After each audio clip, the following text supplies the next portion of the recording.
কখনো কি থেমে ভেবেছ তুমি আসলে কেন এই দুনিয়ায় আছো? আল্লাহর নামে শুরু করছি, যিনি পরম করুণাময়, অতি দয়ালু। আমাদের প্রতিটি শ্বাস, প্রতিটি হৃদস্পন্দন আল্লাহর অশেষ দয়ার স্মৃতি। জীবনটা কেবল দুনিয়া পাওয়ার দৌড় না, আসলে পরকালের প্রস্তুতি।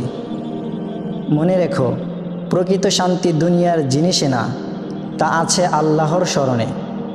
তাই বলো আলহামদুলিল্লাহ, যা পেয়েছ তার জন্য। আস্তাগফিরুল্লাহ, যা ভুল করেছ তার জন্য। আর বলো সুবহানাল্লাহ, চারপাশের প্রতিটি নিয়ামতের জন্য। আল্লাহ আমাদের হেদায়েত দিন, ক্ষমা করুন, আর আমাদের হৃদয়কে আলোয় ভরিয়ে দিন। এই বার্তাটি শেয়ার করো, কে জানে তোমার ছোট্ট এক কথা কারো জীবনে বদল আনতে পারে।